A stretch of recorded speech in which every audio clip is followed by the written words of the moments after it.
Hey guys, so today's topic is inflammation. It's sort of the basic knowledge, the basic information that you want to know if you have an autoimmune condition. I'm going to talk about the 5 top sort of categories of foods that you want to steer clear of the first 90 days of your anti-inflammatory journey. Now, you may just be aging and you have aches and pains. You may have an autoimmune condition. That's mostly the women that I speak to on this channel is women with autoimmune conditions like lupus, Sjogren's, psoriatic arthritis, Hashimoto's, any of the many inflammatory autoimmune conditions that affect different systems in the body. But that's what we're going to talk about today is the 5 foods that you want to start eliminating, I should say, or just removing from your diet or avoiding for 90 days of your journey. Now, whether you have an autoimmune condition, you have achy joints, if you have headaches, any of these things are down to inflammation. In fact, most chronic diseases are down to reducing your inflammation. So this information applies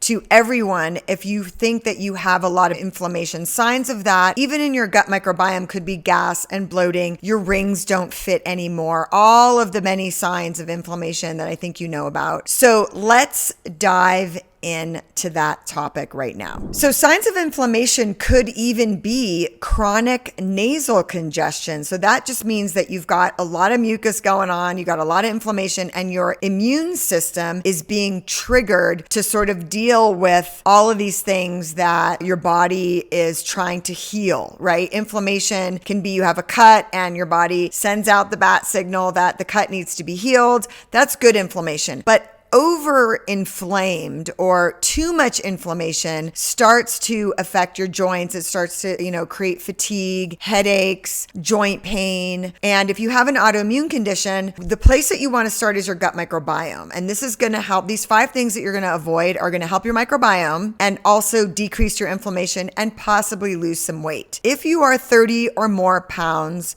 overweight, you are also creating more inflammation than you need. So although I usually talk to women who have autoimmune conditions and about autoimmune conditions, this is sort of a generalized tip for anybody who thinks that they have some rampant inflammation going on. Now, this is the part of the video where I like to say, I'm not a doctor. This is not medical advice. Certainly, if you went to your doctor and you said, should I avoid these 5 foods or these 5 food categories? There's no way that your doctor is going to say, no, don't go off of number 1, refined sugar, which is going to be what we're going to talk about first. So I'm not a doctor. I'm not giving medical advice. This is for conversational purposes only. If you're liking this video and if you like hearing more about inflammation and autoimmune conditions, please click the like button and subscribe to my channel. I come out with new videos every week. So let's dive in. First of all, the number 1 thing I'm just going to cut right to it is going to be refined sugar. So if you do none of the rest of the things, you need to cut out refined sugar. There are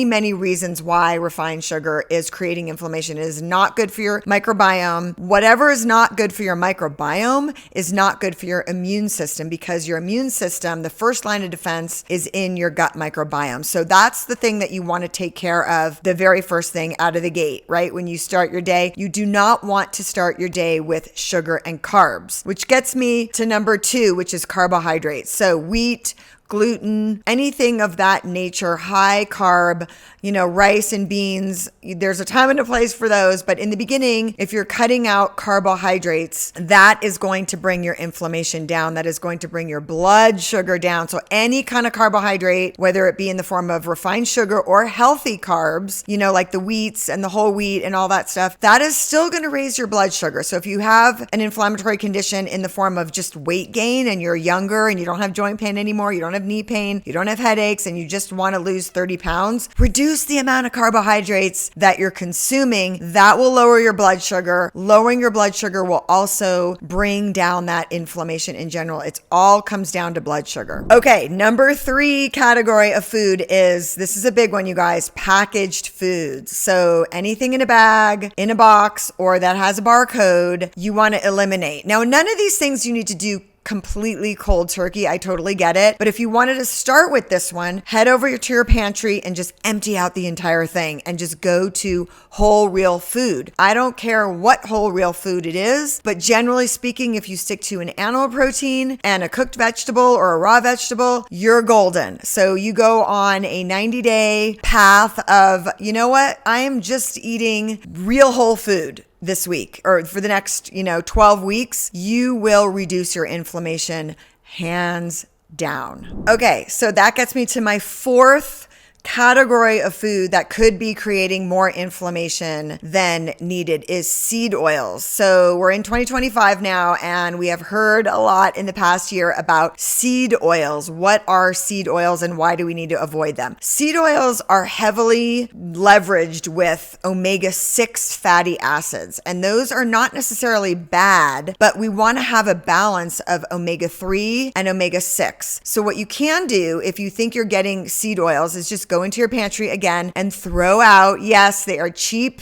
yucky, bad oils. You do not need them for any reason. You don't need canola oil. You don't need any kind of seed oils. And there's about 8 of them that are in your pantry. You don't need any of those. You can replace all of your seed oils. And if you're not sure if something is a seed oil, it's grapeseed. Any vegetable oil is a seed oil. And what they do is they bleach it. It's just a nasty process. It's got chemicals in it and you don't need it. So you can replace that with olive oil, coconut oil, avocado oil, macadamia nut oil. It's a lot more expensive, or good old-fashioned tallow or good old-fashioned butter. So you want to replace all of your seed oils. What the problem is that the seed oils are heavy in omega-6, which is inflammatory. Now, again, back to my original point, which we need inflammation to survive. We would not be able to survive without inflammation, which is what omega-6 fatty acids help us do. The problem is if you're eating some of that other stuff, like the packaged foods that I was talking about, anything in a package, usually heavily in omega-6 fatty acids. So if you're